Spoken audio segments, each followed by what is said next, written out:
And we are live. This is Canada Hoops Daily presents Canada, France, pre-Olympic friendly recap here. We got you covered. Canada beats France 85-73 in the pre-Olympic friendly. My name is Shai Gilgeous-Alexander, here to break it all down for you as we got a summer filled with basketball, and beautiful basketball it is. The Olympics are a week away. Next Saturday, the Olympics kick off, basketball for Team Canada anyways, kicks off. And we're here to break it all down as Canada played France in a highly anticipated Olympic friendly. And France is one of the top teams in the Olympics. Obviously, Canada is also one of the top teams in the Olympics. So them getting to go toe for toe, or toe to toe, should I say, in a pre-Olympic friendly is a massive deal. Again, my name is Shai Gilgeous-Alexander. Thank you for tuning in to this, the Canada Hoops Daily podcast. If you're listening to this podcast, that means you're either on Spotify or on Apple. Make sure you bless us with the like, a subscribe, a follow, rate us, review us, all that fun stuff. Or you could be watching this on the YouTube page. Huge shouts to the people watching there as well. Here's a quick note, though. If you're watching this on the Canada Hoops Daily YouTube page, just know that that YouTube page is about to be defunct. All the video content for Canada Hoops Daily will still be going on. It's just moving over to the Sheldon Alexander YouTube page. That's where you'll be able to find all of the Canada Hoops Daily content going forward. Because my name is Sheldon Alexander. That's me. So the video content will stay the same. It's just moving pages on YouTube, but the audio will still be the same. So if you're hearing this on Apple and Spotify, disregard, everything stays the same, but the video will be moving to the YouTube page. Now, Canada Hoops Daily podcast, it's been a minute since we've done one of these. Of course, we've done the pod for the NBA Finals, NBA playoffs, different things going on there. We will be doing the pod throughout the Olympics as well to talk Canada basketball, of course, both on the men's and women's side. We'll also be adding some new content streams as we've been doing these live watch-alongs, live hangouts is what we've been calling them. So if, you're up early morning watching Canada basketball, because some of these games are up early, just go to the YouTube page, make sure you subscribe, and you'll know when we'll be up with the stream, and we can all watch the game together as a fam. Take comments, take questions, join the show, be a part of it, and we'll watch the game together. So we'll be doing that during the Olympics. And of course, as mentioned, pods, you'll find your podcasts. They'll be coming to you frequently as well, as there's so much to talk about this summer. To our regular listeners and viewers, if you're watching this on the YouTube feed, I'll get this out of the way just because, I'll get this out of the way quickly. The look that you're seeing right now might be a little different. The setup might be a little different. And that's because if you are familiar with what happened in the city of Toronto this week, you know that there had been some flooding. And if I were to tell you that this actually took place while I just happened to be cleaning out my office/studio, and then magically I looked around and I was like, wait, did I just spill water somewhere? I'm looking at the ground. I'm like, why is there a puddle of water? Oh, wait a second. That's coming from outside. Yes. So the office/studio is under construction right now. So this is why you see a little different setup. I know the angles aren't perfect and primed and all that fun stuff, but as we always say, unpolished and unapologetic. Right? We're here bringing you the content you so crave. So please don't hesitate to ever send us a comment or question while you're watching or listening, because this is your show. Canada Hoops Daily Show is your show, especially when we have something so hyped to talk about like we do right now, which is this Canada basketball team. And I'm going to preface this by saying this summer is so hyped up basketball-wise because we're looking at a summer where Canada could be medaling in both men's and women's basketball. That's incredible. So we'll be talking about all that all summer. But in terms of this episode, focusing in on the men's team as they beat France 85-73, as mentioned, pre-Olympic friendly. Shai Gilgeous-Alexander leading the way in this one as, Team Canada was able to win 85-73. Shai with 23 points, 5 rebounds, 5 assists for Shai. RJ Barrett chipping in as well with 21 points.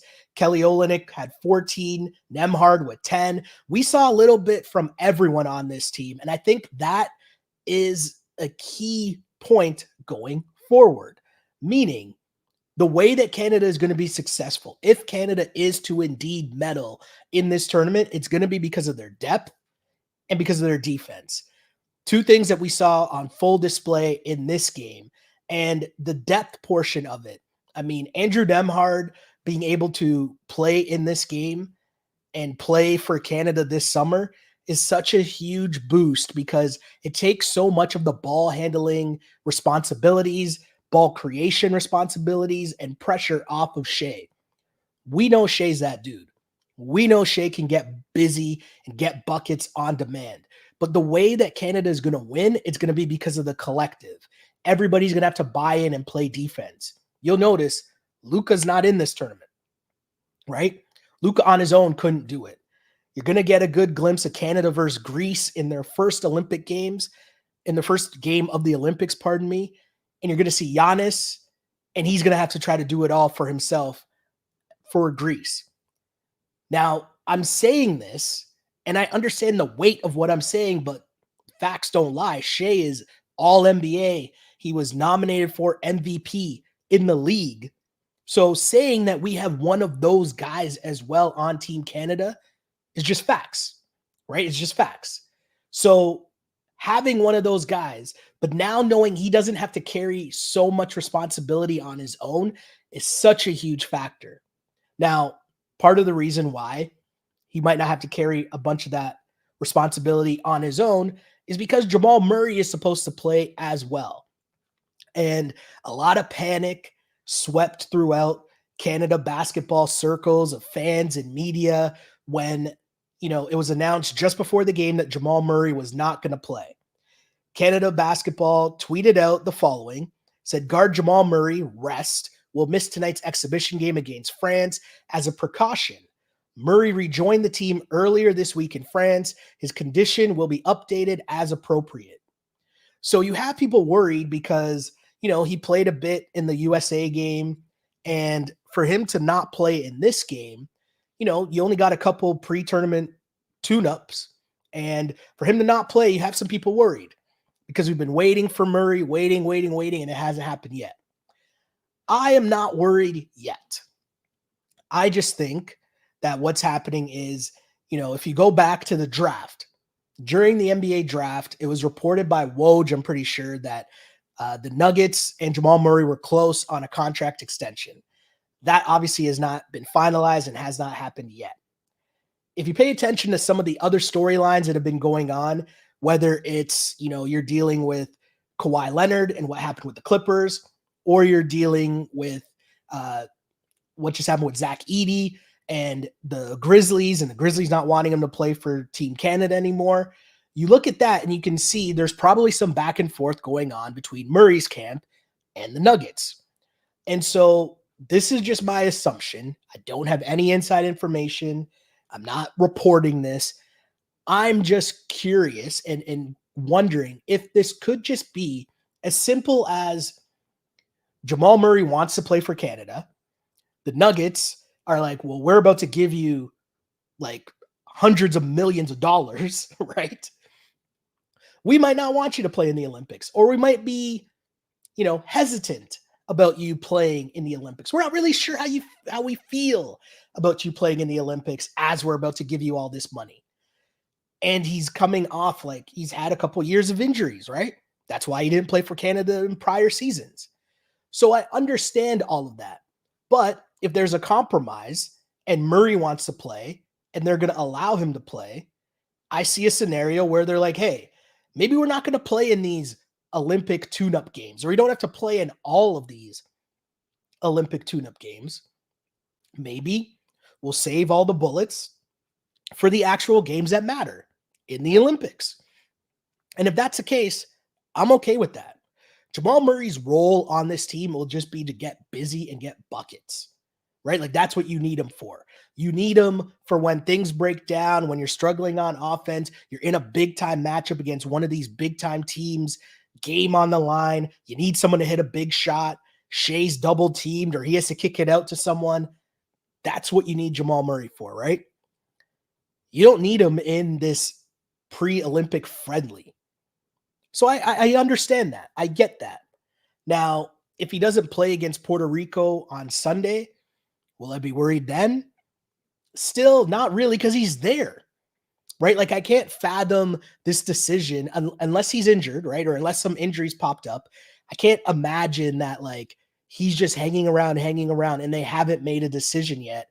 And he's actually there and is just going to watch Canada play in the Olympics. I can't picture that as being a thing. I think they're just, saving him for the actual Olympics. If you're going to play, we'd rather you not play in friendlies. We'd rather you play in the big time games.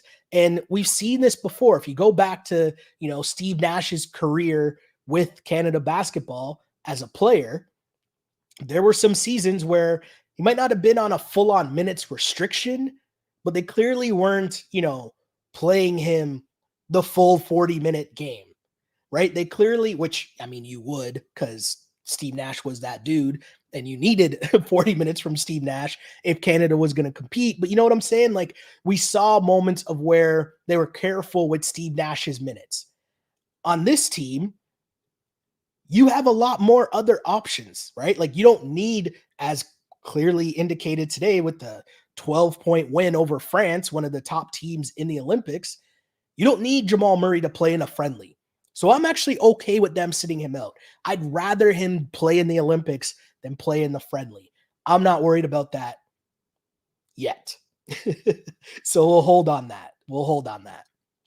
But with that said, the main storyline for sure, my main takeaway is still the depth of Team Canada. I mentioned Andrew Nembhard, and this game really turned. It was a really close game, right? And I mean, Canada, they got out to a solid start. You had Shai and RJ and Dylan Brooks. Dylan Brooks getting the matchup against Victor Wembanyama, which was amazing to watch because Dylan Brooks wasn't backing down. He was trying to body Wembanyama whenever he could, which was amazing to watch because Wembanyama is 7'4", playing point guard for Spain or for France at times.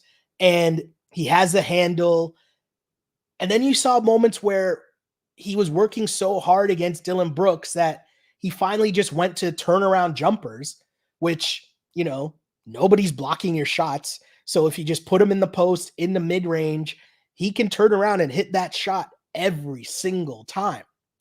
They didn't really go to it that much, but the option was there for them. And when Wemby was on display doing that, it was crazy. Wemby had some and one threes, some step back threes. Like he's just nasty. He had plays where he's driving into the lane and diming it.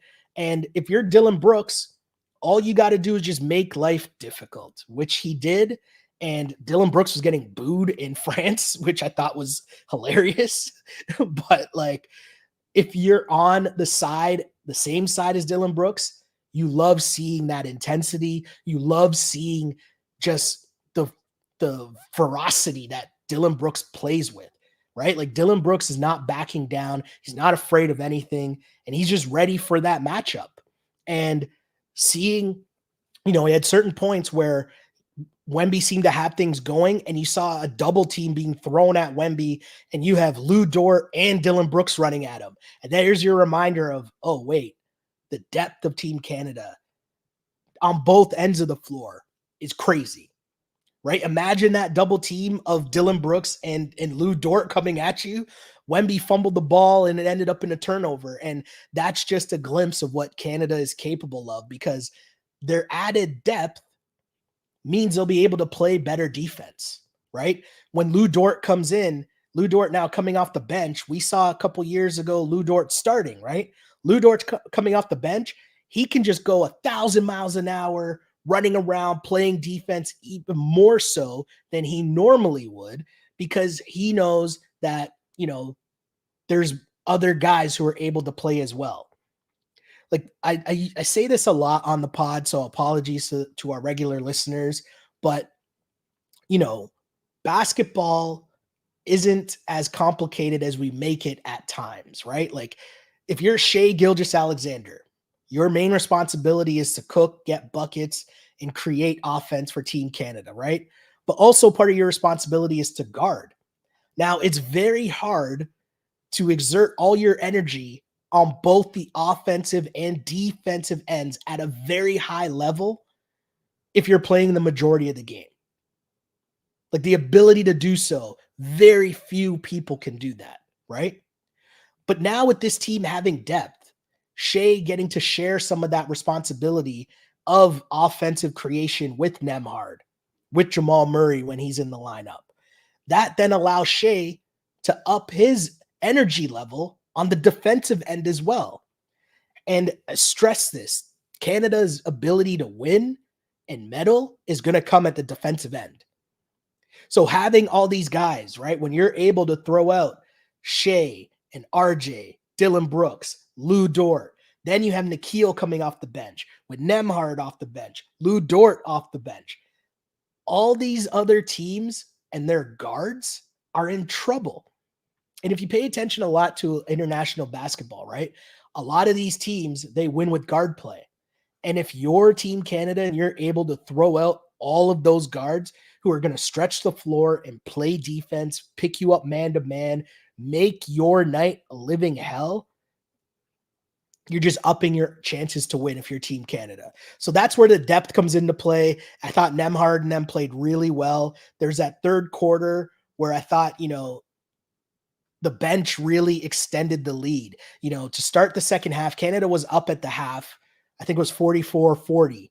And they struggled out the gate in the second half. They couldn't really get buckets. They couldn't get anything to go. Shai finally just took the ball, got to the line, got a couple easy buckets at the free throw line. That started to get Canada going. And then they went to their bench. And Nemhard and Nikhil and Kelly Olynyk, Kelly had his own personal, I think it was a 7-0 run where he was just getting buckets, but it was just the ball movement and the defensive pressure. And that bench just really extended the lead and turned it into a double-digit lead.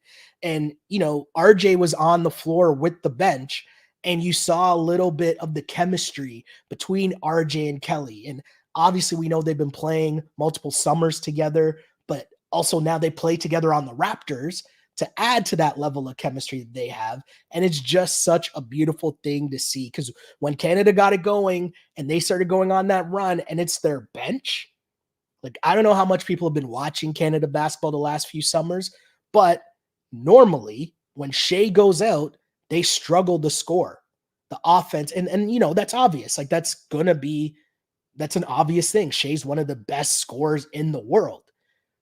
But you're watching this team now and okay, Nemhard's able to create. Nemhard's able to make moves, get other people involved. The other thing is Kelly playing with the bench. He, as Raptors fans will know, is like having another point guard there from the high post. So the ball just moves around so much more.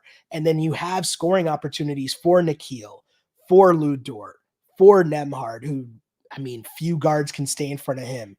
But that bench unit really took control. And then by the time Shai came back in, Shai just got back to work, hit a elbow jumper, hit a deep dagger three, gave the salute to the crowd, sat back on the bench. That picture, if someone has that picture online after Shai hit that three, and he just sat on the bench with his leg up, just looking like such a boss. If you're a fan of basketball and you're Canadian, I don't know how you watch that and you don't just get hype. Because we're here. We're here. We've been waiting for this for years and years and years, and we're seeing it. It was on full display. Shai is just so cold. And to see that happen where your bench extended the lead, then Shai comes in and just ices the game. Kelly hit another three to put France away, and France had no answers late. And France is a good team. As mentioned, Wembanyama, right? We know they got Wemby. We know that they got We know that they got Rudy Gobert.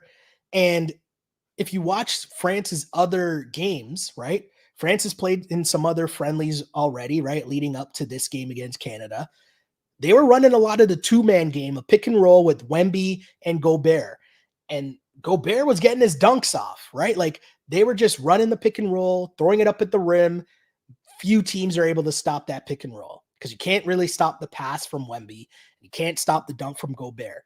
Canada was able to do so. You could tell they were ready and prepared. Listen, man, Canada basketball fans have been waiting for this for a long, long time. And listen, I know it's a friendly, cool, but that was just a convincing, solid win. And remember, right? France has Evan Fournier, who's one of those guys that just gets busy once he's wearing his country's name across his chest. He might not put up the work anymore in the NBA, but when it's international ball, he balls out. Not much against Canada. They got Frank Ntilikina. I mean, Nicholas Batum was in, he didn't play for them, but he's going to obviously provide solid play for them as well. Like France is a legit team, but we're just at a point where Canada is also super legit. Dare I say, what a time to be alive. I mean, Shai just came out and was able to come back in the game. Canada's up double digits and just maintain that double-digit lead and ice the game. It's a beautiful thing to see. And again, Jamal Murray wasn't even in the lineup. But the one thing, too, that I thought was super interesting was talking about Canada's lack of size, right? That's the biggest concern coming in, and especially after it was found out that Zach Edey wasn't going to play for Canada either, which I don't know if he was ready for this prime time yet, but that's a story for another day, right?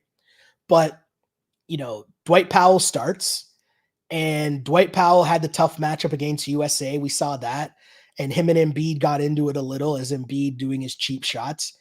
And Dwight Powell was banging around down low with Rudy Gobert as well. And we saw a moment where Rudy Gobert, he seemed to get frustrated and he tosses the ball back in bounds right off of Dwight Powell's face. And it's like, yeah, that's the reason why this guy is so super annoying, right? Super annoying. But I will say, Team Canada's bigs, they held up well. And if there's a team that you're going to be challenged against and they're going to challenge your size, it's Rudy Gobert and Wemby.